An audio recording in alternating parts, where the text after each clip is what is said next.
Hello and welcome to the new segment of the Trout Show, Vinyl to Viral. On our show we'll talk about all things music from the beginning of the first recordings to what's current in the music world. We'll cover the famous artists of the past through those that are big names in the music business now. Plus a few facts about the business of music sprinkled in. Now here's your host, producer, songwriter, creator, and a guy that loves to turn his amp to 11, Rick Troutman aka The Trout. Take it away, Trout. Hello there and welcome to another version of Vinyl to Viral. We are ready to talk about all things music, especially historical information, and what's going on right now in the music industry. Today's episode we have a very interesting person that unfortunately died many years ago, but he made a huge impact in the jazz scene in Europe. And he only played one time in America, one time. What made him so unique was the fact that he only played the guitar with two fingers. That's right, only two fingers. And he was one of the first people that started improvising. Back then, in the 30s and the 40s, people played by reading sheet music, and basically the guitarists played chords. But this guy changed that, which now if you watch anybody playing a guitar, especially in rock music or jazz or blues, we tend to improvise when we play guitar. So we're going to talk about him and the fact that he was a gypsy at birth. There's another interesting tidbit. And also it came up to me today, I was reading some information about why are concert tickets so frickin' expensive? What are my thoughts on that? And about a two-finger guitarist, that's coming up next, right after this message from our supporter. The Trout Show is supported by David Smith with Edward Jones. David has years of experience of assisting individuals just like you with reaching their financial possibilities. There are times in our life that we come across financial problems and we don't know what to do. Maybe you had a relative that recently passed away and left you a large sum of money. However, you're not clear on what to do.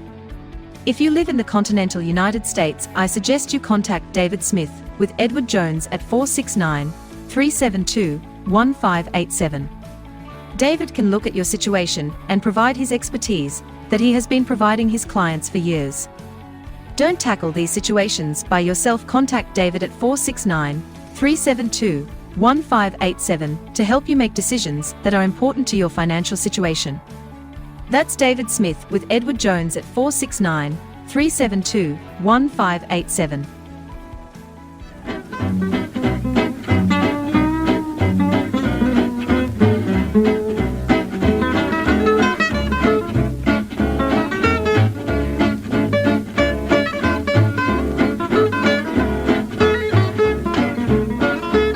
Born Jean-Baptiste Reinhardt, his stage name, or given the name of Django Reinhardt, was born in 1910 in Belgium.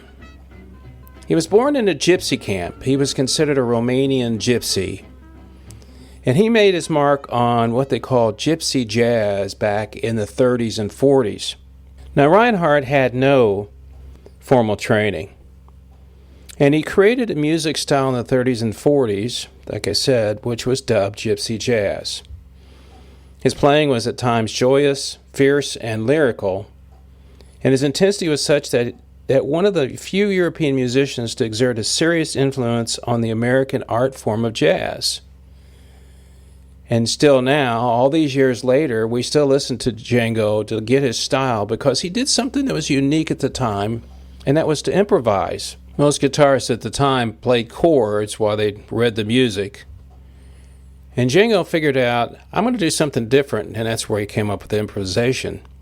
But really, what set him apart, there was the fact that he came up with this gypsy jazz type of music, was at the young age of 18, there was a fire of where he lived in the gypsy camp, and he was burned really bad over a lot of his body. And he lost the use, and it became the fact that he couldn't use all his fingers, the part of the hand that used to put chords up, that he only had two fingers he could play with. So when you're listening to Django play, which I just played, you're listening to a guy that's only playing guitar with two fingers. Unbelievable.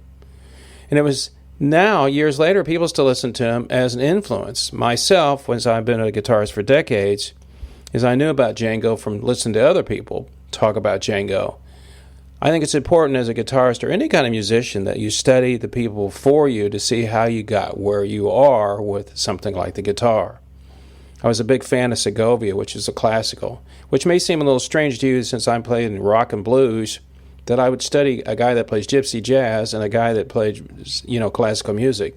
But it's all part of knowing the history of the music that we love and like.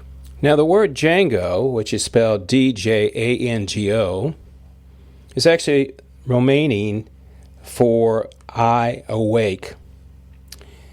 He spent hours of practice learning how to play guitar again, and he was hospitalized for over a year as he tried to get better from the burns. Now, what really set Django up for success was during the 30s in Paris, the city of Paris was bursting with talent. And a lot of people were looking for, new music. And he got to play with a quintet called the Quintet of the Hot Club of France. And he was also considered a child prodigy, even when he started playing when he was very young. And that's where he made his mark. People started listening to him. They came to the jazz clubs to hear him and his unique style. I firmly believe the fact that he could only play with two fingers is the fact that he could play so fast, but also play all these interesting chordings that jazz players play.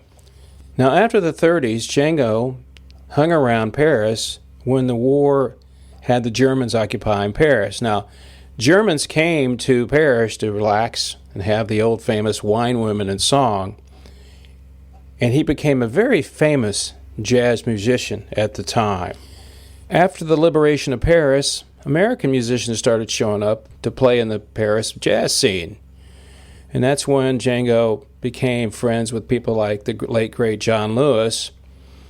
And he started doing something more of a swing style, like Benny Goodman at the time. And by the end of his life, he was even experimenting with electric guitar, because what you're hearing there is an acoustic guitar on that bit that I played earlier. And the funny thing about Django Reinhardt was the fact that he only played once in America with Duke Ellington. He never played any other time.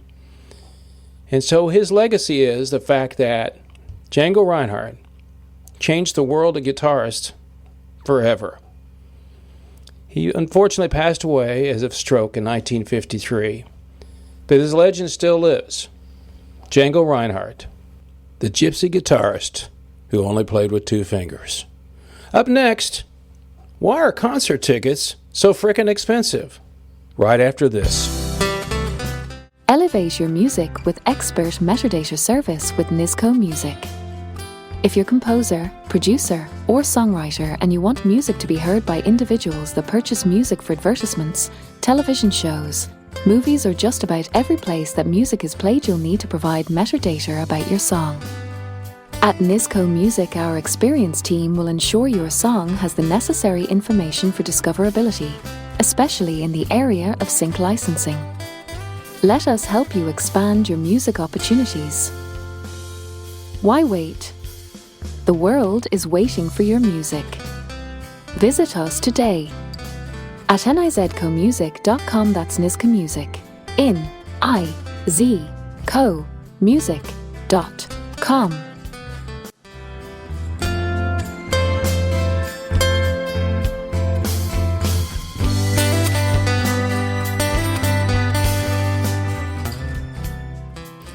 A friend of mine told me quite a ways back, it's been about a year or so ago, that he went to see a very famous rock band.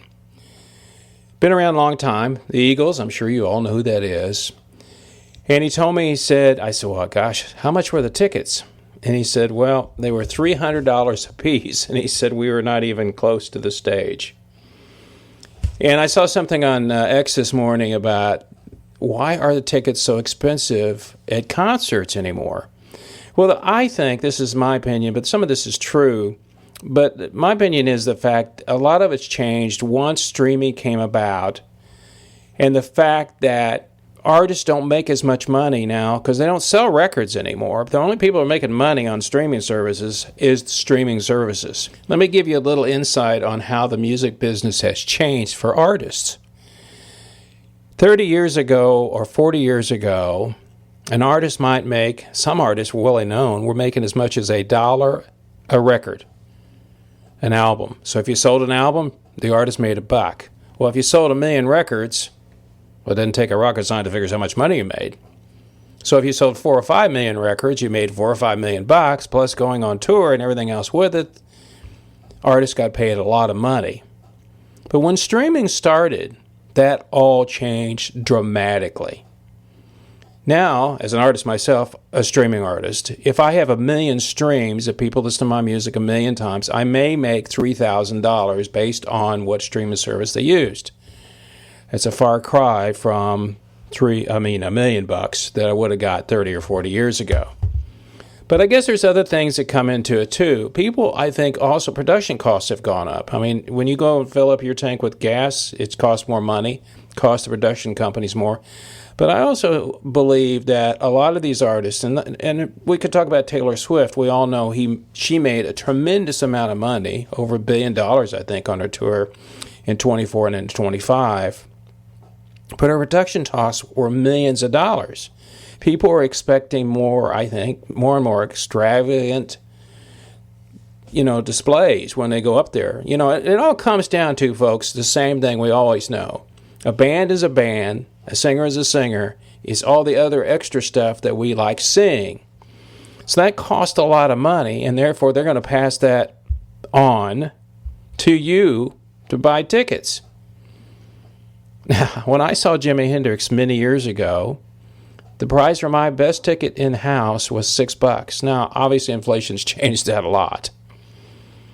But as I said, now, because, they make money, I've interviewed hundreds of artists, and they, I know if they weren't on tour, they wouldn't be making any money. They can't sit home and make a lot of money off their royalties unless they're really, really famous.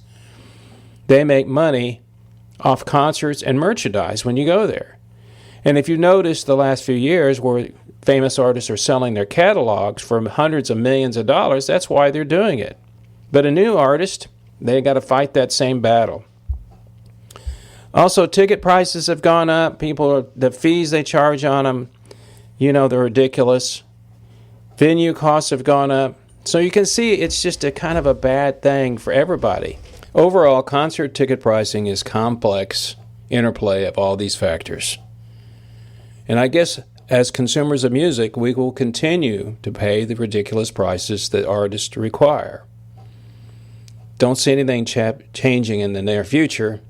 And that $300 ticket, well, who knows what it's going to be in 10 years from now.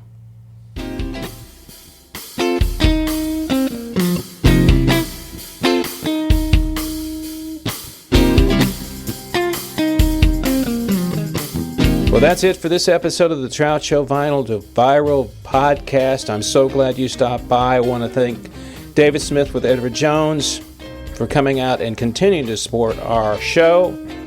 NizcoMusic.com, Nizco music.com. If you are an artist and trying to get into sync libraries, you need to get out and reach out to them. NizcoMusic.com. For more information about all our podcasts and all the YouTube videos where I've interviewed hundreds of great musicians, go to TheTroutShow.com.